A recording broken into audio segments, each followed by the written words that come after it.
नमस्कार दोस्तों, आज हम स्टार्ट करने जा रहे हैं एक्सरसाइज 13.4 जो कि एक नए कंसेप्ट के ऊपर है जिसका नाम है रैंडम वेरिएबल यानी यादृच्छिक चर।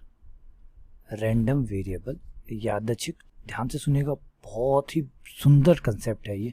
और आपको बताऊंगा, सबसे पहले तो आपको समझाऊंगा कि ये ऐसा क्या जरूरत पड़ गई आपको। प्रायिकता चल रही थी ना अच्छी खासी, आराम से आप प्रायिकता पढ़ रहे थे, सह प्रतिबंध प्रायिकता भी आपने पढ़ ली, बेज नियम भी पढ़ ली, सब ठीक था। अचानक ये नया कंसेप्ट को ऐड करने की क्या जरूरत है।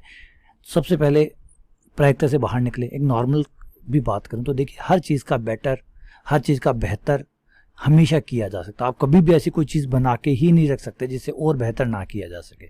हमेशा उसमें सुधार करने का, हमेशा उसमें और चीज़ ऐड करने, तभी तो कहते हैं ब्रह्मांड अनंत है। ब्रह्मांड अनंत है, इसका मतलब कभी भी अंतिम सिरा हो ही नहीं सकता, किसी चीज़ का अंतिम सिरा नहीं हो सकता। इसका मतलब जो भी कुछ आपके पास आज है, कल उससे बेहतर उसको किया जा सकता है और अगले दिन उससे भी बेहतर किया जा सकता है। तो ये रैंडम वेरिएबल का कंसेप्ट जो है वो दिखाएगा कि देखिए कैसे आपने प्रायिकता के जो कंसेप्ट था वो प्रायिकता क्लियर थी, प्रायिकता हो चुकी थी, यहाँ तक हमारी प्रायिकता पूरी हो चुकी थी, लेकिन प्रायिकता को एक कदम और आगे बढ़ाया जा सकता है, एक कदम और नई विचार के साथ आगे बढ़ाया जा सकता है, जिसका नाम है रैंडम वेरिएबल या यादृच्छिक चर।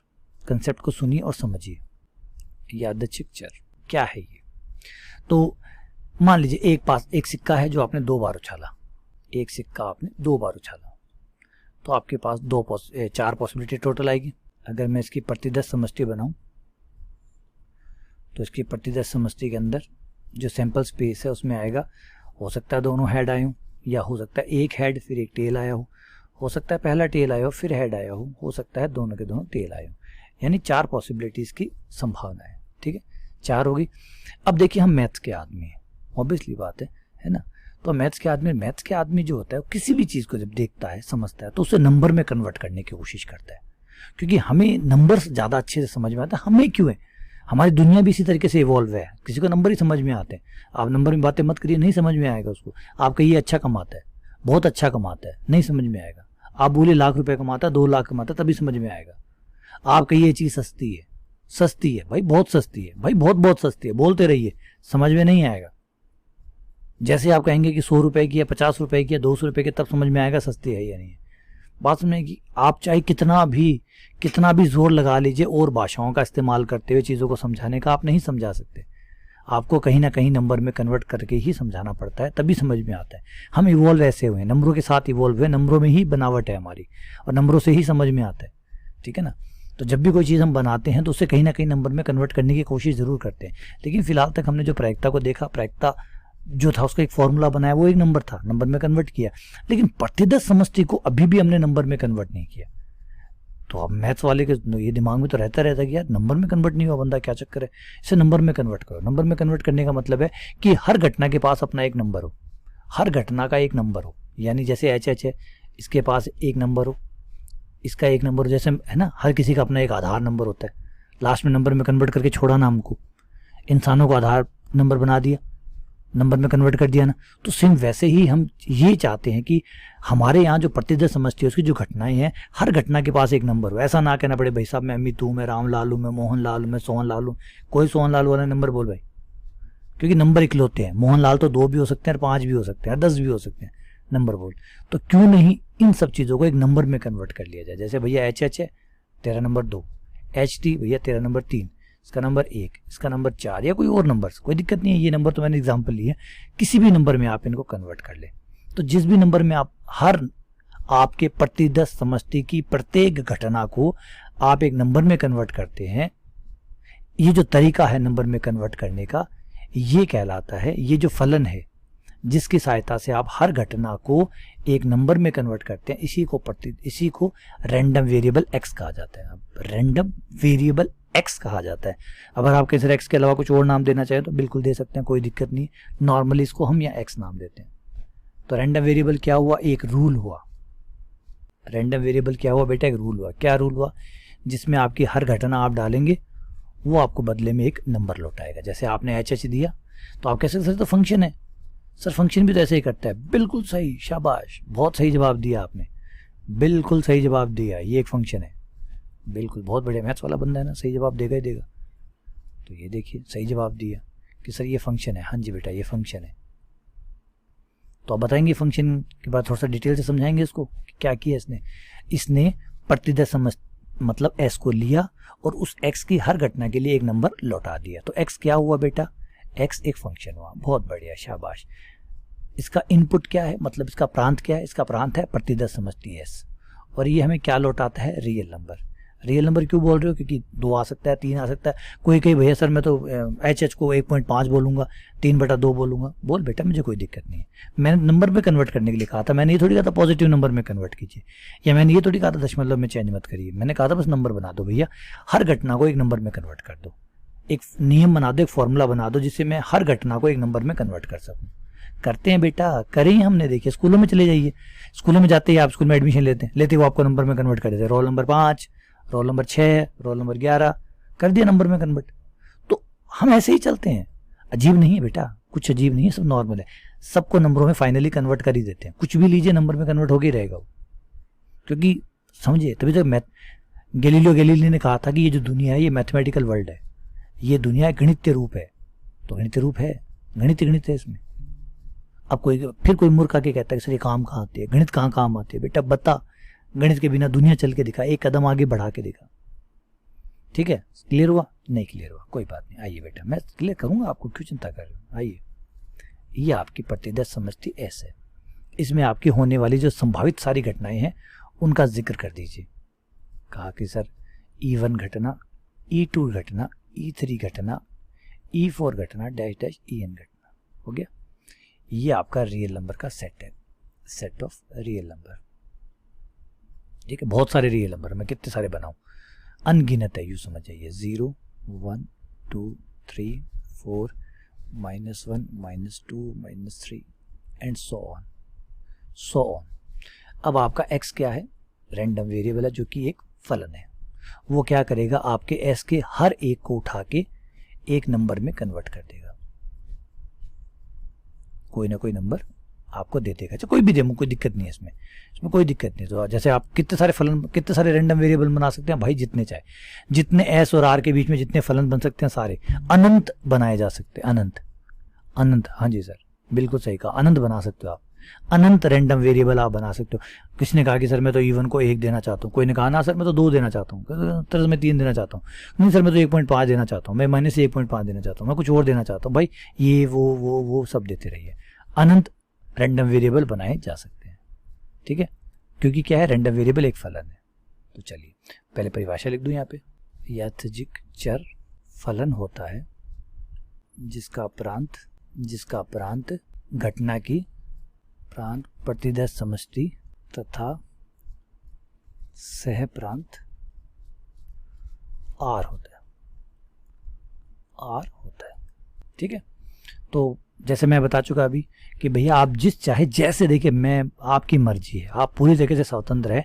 मैंने कह दिया हर जो फलन आप बना सकते हैं, जो भी आपके प्रतिदय समष्टि को नंबर में कन्वर्ट कर सकता है, नंबर बना सकता है, नंबर बना दीजिए।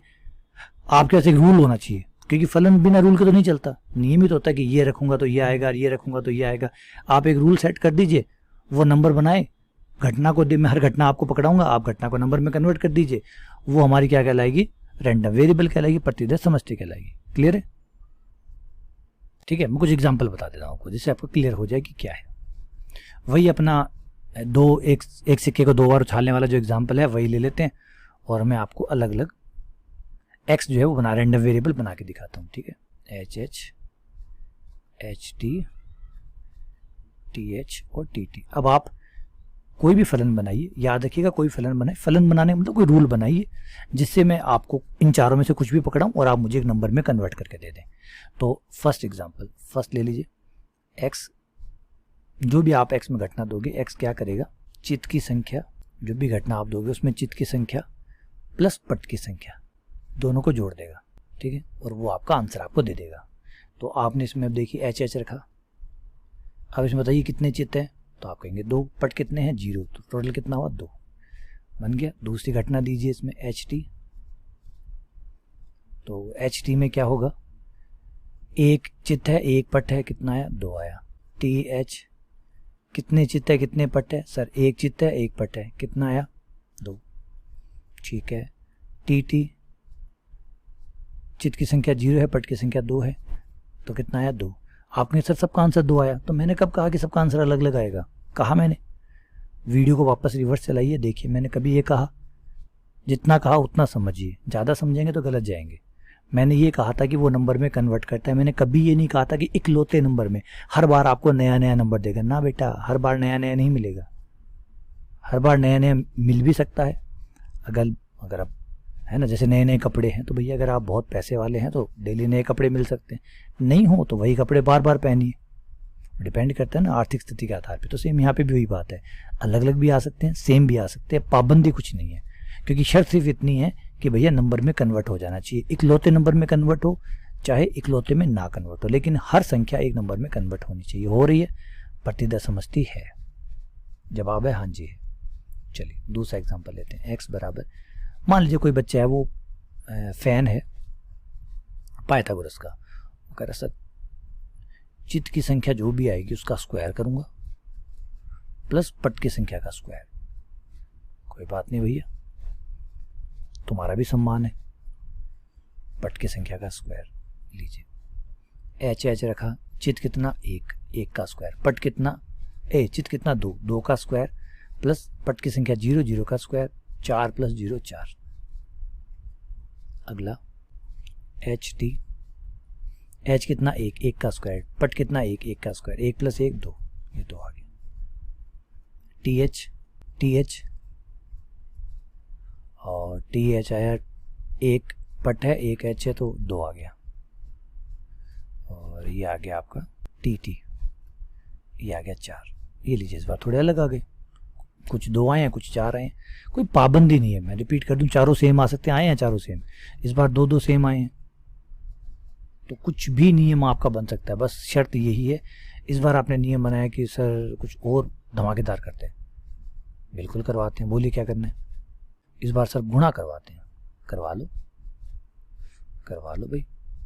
चित्त की संख्या एच 2 चित्त 0 पट, इसलिए 0 आ गया, क्योंकि चित्त तो 2 हो गए लेकिन पट 0 हो गया, तो 2 × 0 0। एच टी, दोनों 1 1 तो गुणा 1 आ गया। टी एच, तो दोनों 1 1 तो गुणा 1 आ गया। अगली बार टी टी, एच 0 है टी 2 है तो 0 × 2 0 हो गया। ये लीजिए, ये आ गया। समझिए बात। तो अब आप मुझे कोई भी घटना देंगे, मैं इसमें से जो भी घटना देंगे मैं इस रूल के आधार पे उसको नंबर में बदल पा रहा हूँ, उसका मतलब वो यादृच्छिक चर है।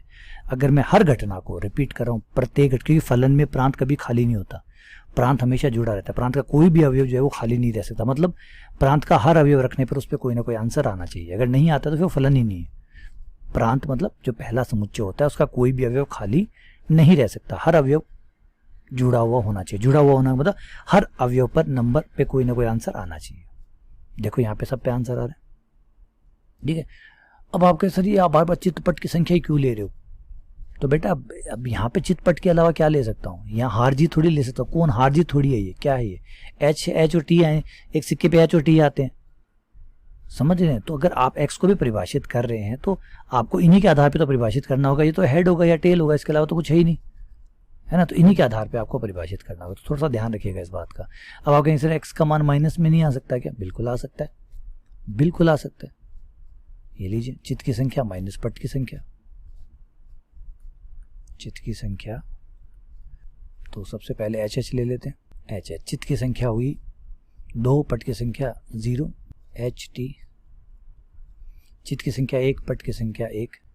टी एच, एच की संख्या 1, पट की संख्या 1, 1 में से गया 0। टी टी, चित्त की संख्या 0, पट की संख्या 2, माइनस का 2। ये लीजिए माइनस में भी आ गया। तो बेटा रूल्स हैं ये रूल्स हैं, कुछ भी आ सकता है। अगर आप कहीं से दशमलव के आ सकते हैं, बिल्कुल आ सकते हैं दशमलव के आ सकते हैं, हाँ जी दशमलव के आ सकते हैं, क्यों नहीं आ सकते। ये लीजिए, पट की संख्या प्लस चित्त की संख्या बट्टा 3, इससे आ जाएगा, बट्टे में आ जाएगा। तो मैंने कहा ना कुछ भी आ सकता है, इसमें कोई दिक्कत नहीं है, लेकिन मेन कंसेप्ट समझिए कि मेन क्या है। मेन है भैया आपकी जो प्रतिशत समझती है उसको नंबरों में कन्वर्ट करना, बस। इकलौते नंबर में कन्वर्ट करने की हमें कोई आँच नहीं है, ऐसी कोई ज़बरदस्ती नहीं कि इकलौते ही चाहिए सर। हर घटना का अपना एक, जैसे आधार कार्ड सबका अलग अलग होता है, यहाँ कोई आधार कार्ड नहीं बना रहे हैं, यहाँ कोई आधार कार्ड नहीं बना रहे। अगर 3 बंदों को एक ही नंबर आता है तो कोई दिक्कत नहीं है। ना हम रोल नंबर दे रहे हैं ना कुछ और करें। वहाँ जरूरत पड़ती है रोल नंबर की, क्योंकि एक बच्चा जो है वो अपने अलग एग्जाम देता है, दूसरा अलग देता है, तो सबके अलग अलग रोल नंबर होने चाहिए, वो बात ठीक है। लेकिन हमारे यहाँ पे कोई ऐसी पाबंदी थी कि भैया हम सबको अलग अलग ही नंबर दे, सेम नंबर भी 2 आदमियों को या 5 आदमियों को, सारे आदमी को सेम नंबर मिलता है तो मिल जाए, कोई प्रॉब्लम नहीं है। हम बस शर्त ये है कि हर आदमी के पास एक नंबर हो, चाहे वो इकलौता हो, चाहे वो सेम हो, चाहे कुछ भी हो, लेकिन नंबर हो। इसी का नाम है रैंडम वेरिएबल। क्लियर हो गया आपको? अब दूसरा, यहाँ तक क्लियर है, कोई दिक्कत नहीं है यहाँ तक बेटा आपको? बढ़िया। अब जब x के मान आपके पास आ जाए, सपोज कीजिए आपकी कोई घटना ऐसे, x के लिए आपने x के मान निकाले, x के जो भी मान आपके आए, ध्यान से सुनिएगा बेटा, x के मान 1 आया, 2 आया, 3 आया और 4 आया, मान लीजिए, कल्पना करिए ये आपके x के मान आए, मतलब रैंडम वेरिएबल की वैल्यू आई, आपने रखे, उसमें यही आंसर है। जैसे इस वाले में आप देख सकते हैं, इसमें 2 -2 और 0 है ना, इसमें आप देख सकते हैं 0 और 1 आ रहे हैं, इसमें देख सकते हैं 2 और 4 आ रहे हैं, इसमें देख सकते हैं 2 आ रहे हैं केवल, ठीक है ना। तो यहाँ x का केवल मान क्या आया, इस केस में सिर्फ x का मान का एक ही सेट बन रहा है, वो है 2। यहाँ x के मान के 2 सेट बन रहे हैं, 2 अवयवों का सेट बनेगा। अब आप कहेंगे सर 2 तो 2 बार आया, तो बेटा समुच्चय में 2 बार थोड़ी लिखते हैं, एक बार ही लिखते हैं, चाहे वो कितनी बार ही आए लेकिन लिखते एक बार ही है, तो 2 4, यहाँ पे 0 और 1, ठीक है, हो गया। इस तरीके से आपने x बनाया। अब ये आने के बाद में, ध्यान से सुनिए बेटा, यहाँ से ये आने के बाद में x में जो जो घटनाएं, जिन जिन घटनाओं का 1 है उनका समुच्चय बना लीजिए, उनको यहाँ इस बॉक्स में लिख दीजिए जिनके लिए x का मान 1 है, इस बॉक्स में वो लिख दीजिए जिनके लिए x का मान 2 है, इस बॉक्स में वो लिख दीजिए जिनके लिए x का मान 3 है, इस बॉक्स में वो लिख दीजिए जिसमें x का मान 4 है। ऑब्वियसली बात है सारी घटनाएं इन बॉक्स में आ चुकी होगी, कोई घटना छूटेगी नहीं। आप कहेंगे सर छूट गई, तो आपने ऐसे कैसे कहा कि नहीं छूटेगी? बेटा छूटेगी इसलिए नहीं कि अगर कोई घटना छूटती है इसका मतलब उसके लिए x का मान नहीं है, उसके लिए x का मान नहीं है। और मैंने पहले कहा रैंडम वेरिएबल वो होता है जिसके लिए हर घटना को वो नंबर में कन्वर्ट करता है, यानी हर घटना के पास एक नंबर होगा, सेम हो वो एक अलग बात है, लेकिन किसी घटना के पास नंबर ना हो ऐसा नहीं हो सकता। तो हर घटना के पास नंबर होगा, तो जो भी नंबर होगा या तो 1 होगा, क्योंकि x के यही मान है। सपोज कि आपके सर 5 भी है, तो 5 है तो हम 5 यहाँ लिख लेते हैं, हमें क्या दिक्कत थी? हमने जब x के मान लिख रहे थे तो हमने तो सबसे पूछा था कि जो जो x के मान है सारे आ जाओ, अगर कोई छूट गया तो कोई बात नहीं, गलती मान लेते हैं, यहाँ 5 यहाँ शामिल कर लेते हैं, ये लीजिए 5, बस 6 छूट गया तो 6 भी शामिल, 7 छूट गया, कोई और छूट गया तो वो शामिल कर लेंगे। फिर जिन जिन के लिए x का मान 1 आया, 2 आया, 3 आया, 4 आया, तो हर घटना कहीं ना कहीं किसी न किसी बॉक्स में पहुंच जाएगी, तो सारी आ गई इसके अंदर। अब यहाँ पे क्या होगा, जिनके लिए x का मान 1 है उसकी प्रायिकता निकालेंगे। कैसे निकालेंगे?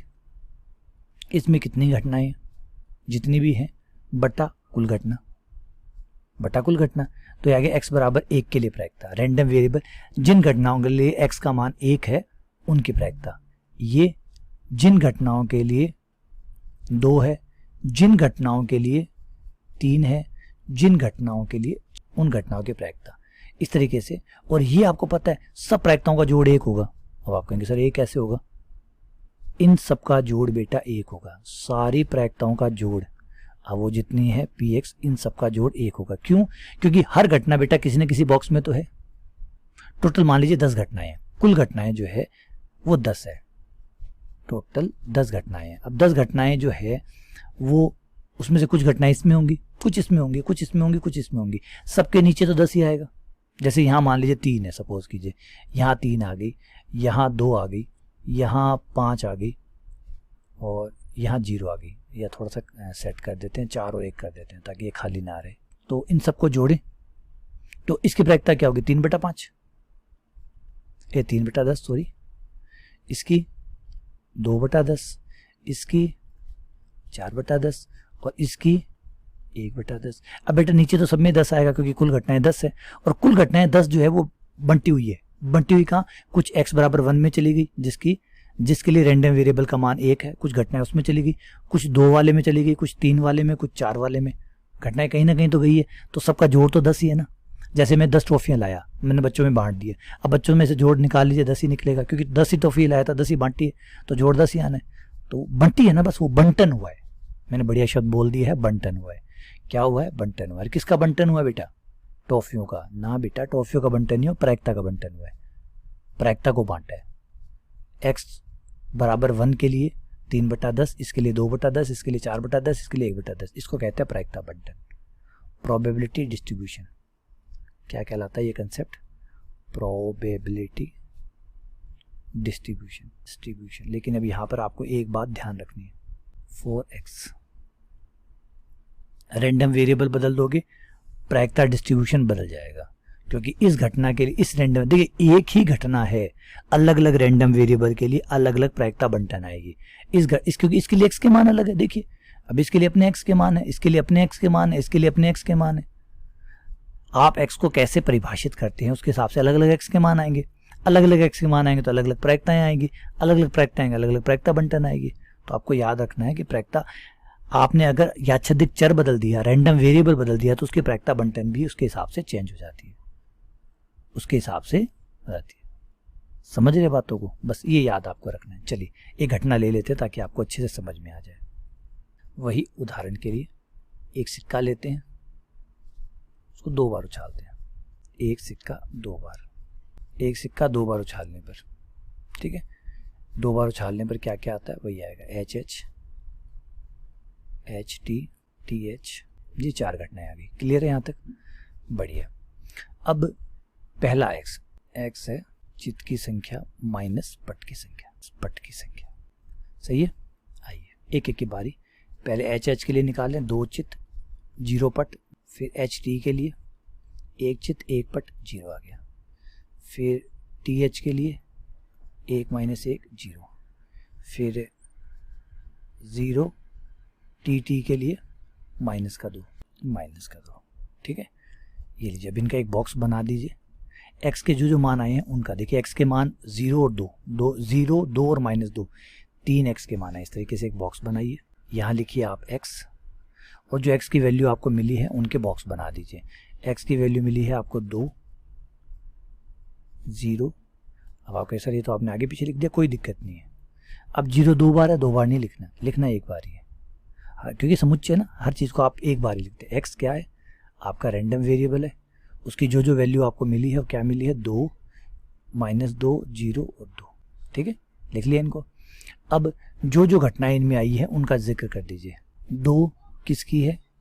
x का मान 2 किसके लिए? तो आप कहेंगे सर HH के लिए, ठीक है। 0 किसके लिए है? तो आप कहेंगे सर एक तो HT के लिए और एक TH के लिए, बढ़िया, कोई बात नहीं। -2 किसके लिए? आप कहेंगे TT के लिए, ठीक है, कोई दिक्कत नहीं है। अब नीचे बनाइए प्रायिकता, इनकी प्रायिकता, इस x के मान के लिए जो प्रायिकता है वो Px। x बराबर 2 पे जब x का मान 2 है, उसकी प्रायिकता कितनी है? टोटल घटनाएं कितनी है? 4। टोटल कितनी है? 4। उसमें से एक घटना यहाँ है तो प्रायिकता कितनी हुई? 1/4। x बराबर 0, इसके लिए x का मान कितना है? 0, 2/4 यानी 1/2। यहाँ x का मान कितना? -2 प्रायिकता कितनी? 1/4। 4 घटनाएं टोटल है, उसमें से एक घटना, तो 1/4। प्रायिकताओं को जोड़ करके देख सकते हैं, 4/4 आएगा जो कि 1 आएगा। क्यों आ रहा है? समझ रहे ना बातों को? क्योंकि घटना किसी न किसी में खाने में तो गई है, चाहे वो x, जो भी x के मान थे, हर घटना के पास कोई ना कोई x का मान होगा, तो वो हर अपने x के मान में वो खाने में वहाँ चली जाएगी। तो घटना तो टोटल वही रहनी है, किसी खाते में ज़्यादा आ जाएगा। जैसे अपने बच्चे स्टूडेंट होते हैं, क्लास चाहे कितनी बड़ी क्यों ना हो, किसी का नाम A पर आता होगा, या किसी का नाम B पे आता होगा, किसी का नाम C पे आता होगा, किसी का नाम D पे, E पर, F पर, से लेकर Z तक, A से लेकर Z तक सबके नाम आ जाते होंगे। कोई छूटेगा? नहीं छूटेगा। क्यों? अब अगर सर किसी का नाम गणित वाला 1 हो तो ON ही हुआ ना, तो भी वो O हो गया, O होते वो वाले खाने में चला जाएगा। तो हर बच्चा किसी न किसी खाने में पहुंच जाएगा, कोई नहीं छूटेगा ना, यही बात है। तो आपने क्या कहा? आपने प्रतिदश, आपने याद किया, आपने कहा कि प्रतिदश समष्टि का हर घटना के पास अपना एक नंबर होगा, तो वो अपने नंबर वाले खाने में चली जाएगी। तो उसकी कुल प्रायिकता जब हम निकालेंगे तो नीचे तो कुल घटनाएं आएंगी, और वो जो कुल घटनाएं आएंगी वो बंटी हुई। जैसे मैंने टॉफियां बांटी है, किसी को 2 दे दी, किसी को 3 दे दी, किसी को 4 दे दी, बांटी तो उतनी है ना जितनी लाया था। सही, क्लियर है। अब आप कहेंगे सर एक टॉफी आपने अपने पास रख ली, तो ना बेटा, पास नहीं रख सकता। क्यों? क्योंकि मैंने कहा था कि हर घटना के पास नंबर है, तो हर घटना के पास नंबर है तो अपने नंबर वाले खाने में जाएगी। मेरे पास कोई सी भी नहीं रहेगी। जैसे हर टॉपी पे नाम लिखा हुआ है कि ये विजय को देनी है, ये मनोज को देनी है, या अजय को देनी है, वापस मनोज को देनी है, तो हर टॉपी पे नाम लिखा तो वो टॉफी उसके पास चली जाएगी जिसके नाम उस पर लिखा हुआ है। क्लियर हो गया? अब यहाँ पे मैं अगर x बदल दूं तो ये भी बदल जाएगा, x बदल दूं तो ये भी बदल जाएगा। अब x बदल लीजिए, इस बार माइनस का चिन्ह लिया, चलिए इस बार मैं प्लस का चिन्ह लेता हूँ। चित की संख्या प्लस पट की संख्या। इस बार आप देखेंगे सबके ही एच एच ये भी 2, क्योंकि एक चित है एक पट है, 2 चित है 0 पट है। टी एच एक चित एक पट, 1 और 1 2, सबके मान 2 2 हैं। एच टी 2, टी टी चित 0 पट 2। इस बार आपका x जो है उसमें केवल एक ही वैल्यू है, वो है 2। तो बॉक्स आपका एकदम छोटा सा बॉक्स बनेगा सिंगल का। और अच्छा, घटना मैंने लिखना भूल ही गया। घटना का एक बॉक्स, इसमें आ जाएगा H H, H T, T H और टी टी, चारों घटनाएं। एक्स का मान सबका एक्स के मान 2 है, तो सबकी सब इसी में आ गई। प्रायिकता होगी 4/4 यानी 1। ये लीजिए आपका आंसर आ गया। इस बार आपकी प्रायिकता बंटन ये आई है, पिछली बार ये आई थी। कोई और एक्स लेंगे तो कुछ और आएगी, तो प्रायिकता बंटन सेम नहीं होती। जैसे मान लीजिए 10 ट्रॉफियाँ मैंने बांटी, अलग तरीके से बांटूंगा, और वही 10 ट्रॉफी अगर आप किसी और आदमी को कहोगे इन 4 बच्चों में या 3 बच्चों में बांटनी है, तो वो अलग बांटेगा। तो वही बांटने का तरीका है। तो अलग अलग एक्स के लिए अलग अलग तरीके से प्रायिकता बंटन बनती है, सारणिक बनती है, टेबल बनती है। क्लियर हो गया आपको कि यादृच्छिक चर क्या है? यादृच्छिक चर एक आइडिया है कि आपकी हर जो घटना है उसको एक नंबर में बदला जाए, और फिर वो नंबर बना के उनको ग्रुप बनाया जाए कि भाई इस एक्स वाले इसमें आ जाओ, इस एक्स वाले इसमें आ जाओ, इस एक्स वाले इसमें आ जाओ, और फिर उनकी प्रायिकता निकाली जाए। इसको कहते हैं प्रायिकता बंटन। प्रायिकता को फिर ग्रुप बना के बांट लिया जाता है। क्लियर है? चलिए ब्रेक देते हैं। बाकी अगली जो वीडियो है उसमें हम एक्सरसाइज स्टार्ट करेंगे 13.4। ठीक है, चलिए बहुत बहुत धन्यवाद, शुक्रिया।